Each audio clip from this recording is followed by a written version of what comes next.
Cancer. Thousands of times we come across this word cancer. And then it's as dreadful to us doctors than it's to patients who've been diagnosed of this disease. So this is a problem which apparently has no particular solution. So why is there no solution to a particular problem? Is the approach wrong? Is the understanding wrong? Let's come and have a look at this particular thing, cancer. Now, let's try and understand what actually happens in a case of cancer. What's the mechanism behind it? Necessarily, all of us are nothing but a collection of trillions of cells, trillions of different cells. And each of these cells has a particular function to perform. Let's say when the embryo is formed or when the entire human body is formed from a single cell, then the nucleus or the DNA decides which particular cells are going to be the cells of your skin, the cells of your brain, the cells of your lungs, or the cells of your uterus or your ovaries, and so on and so forth. So sometimes because of aberrant genetic mechanism which can be inherited from your parents, which is called as a proto-oncogene, which comes from your parents, or it can be acquired during your lifetime because of certain stressful situations, certain chronic stresses, or there could be some exposure to radiation, or there could be various causes. We can have a look at these particular causes. So basically what happens? Usually there is something called as a checkpoint in your cells. As your cells divide, as the body grows, the checkpoint decides how much a cell has to proliferate, or how much it has to grow, or how much it has to divide. So this checkpoint now has lost its function because of these causes that we just mentioned. And this flow of cells is now lost. Now there are immature cells coming into the circulation. So it's something like if the passport control of a particular country is not working well, of course antisocial elements which are not required by the country are going to come in, and these people are now going to take the place of your normal citizens. They are going to deprive you of your nutrition. So this is basically what happens in a case of cancer. Immature cells, because there is no check, there is no control, they start coming into your circulation, and now these cells start taking the nutrition of your normal cells. So finally depriving your body of its normal function. So this is in short what happens in cancer. As in a case of cancer, the normal nutrition going into your body is diverted to several places or which are immature cells. And these immature cells usually cannot perform functions of a normal cell. So finally the function of your body is lost. The normal functioning of your body is lost. So how doctors look at cancers? What they do is they try to kill these immature cells. Now killing these immature cells, according to me cannot be the solution to cancers, because no matter how much you kill, newer ones are going to come up. So where is the solution? What should we do? Now here, we homeopaths, we try to look at the entire individual. We try to look at the cause that may have caused this particular problem.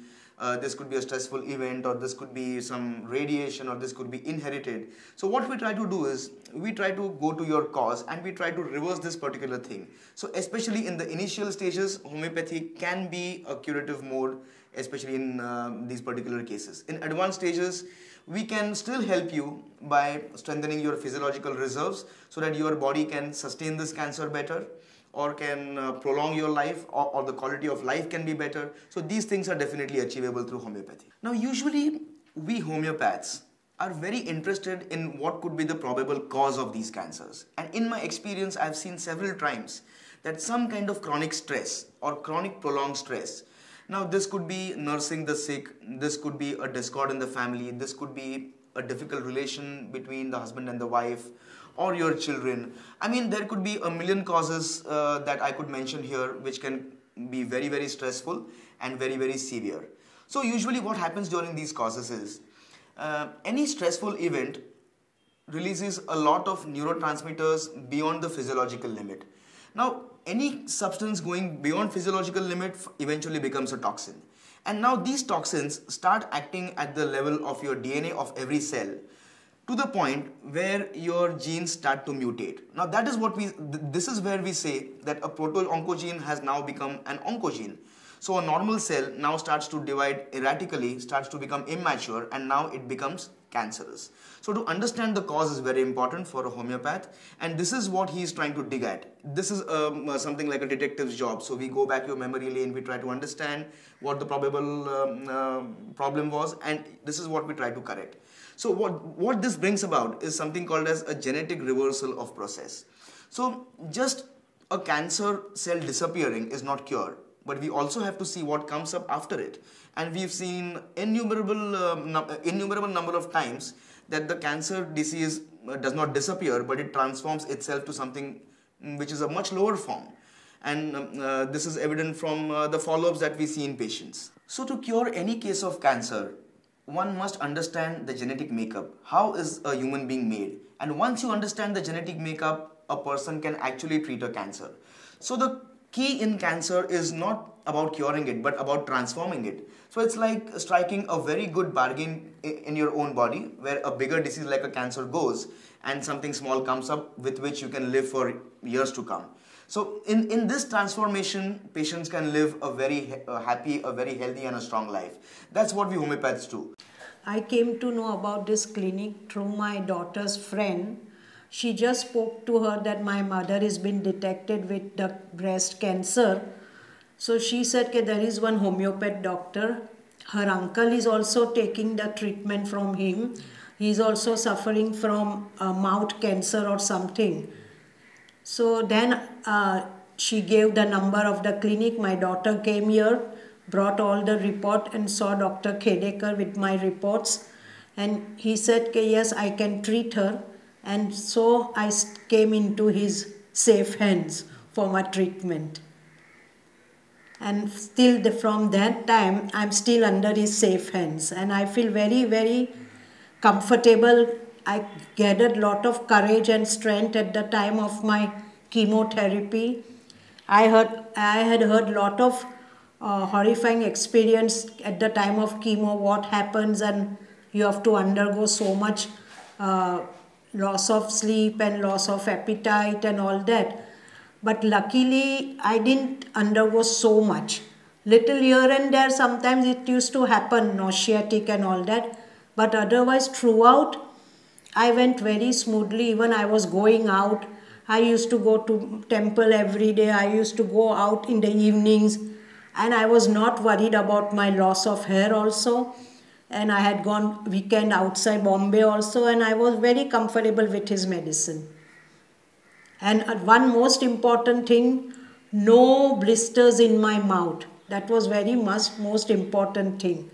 I could eat easily and everything with his medicine. Hi, I'm Bhupinder.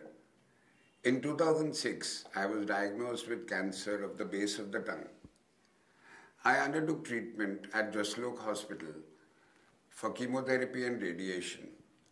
The treatment lasted for 6 months, till December 2. I still remember the date.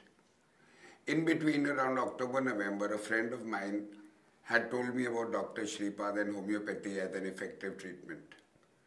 So after my radiation got over, I visited Dr. Shripad and I started homeopathic treatment from him.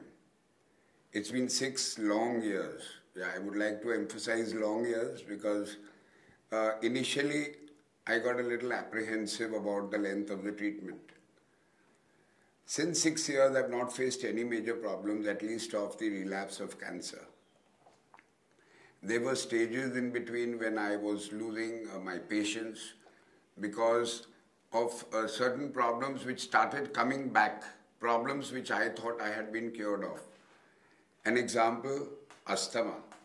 After my chemotherapy, I was delighted that I did not have any asthma or breathing problems at all. I could breathe very easily. But when I had met Dr. Shripad, he had warned me that some of my earlier problems would come back. And about a year into the treatment, I had started getting bouts of asthma. I was getting frustrated. I was in pain. And the doctor was smiling. He was delighted. Honestly, I felt very irritated at that moment when he said, "See, I got your asthma back." I thought it was hitting me like an abuse, that something I've suffered for years and I thought I would be relieved of. Coming back and the doctor's delighted. But then he explained to me that certain old ailments, when they come back, it's actually like reversing the process and it would be more of an insurance against a relapse of cancer. That calmed me down. Another problem was my teeth got brittle and started falling off like powder. So I was anxious again. But then the doctor explained to me that life is a bargain, you have to give a lot if you want to get a lot. And these falling brittle teeth of the bones are a small price to pay for overall health. So again, I had to get together and be patient and continue with the treatment. With these highs and lows, barring a few major glitches, there have been no major problems. And honestly, I have not had to take any treatment for cancer whatsoever at Jaslok Hospital. My visits there periodically every 3 to 6 months continue with the oncologist and the radiologist, but every time they've given a thumbs up to my health.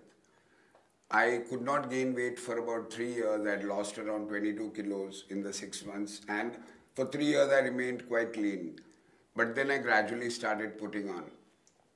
Today my weight is exactly what it was in July 2006, and now I'm having to start taking measures to cut it down because I'm overweight.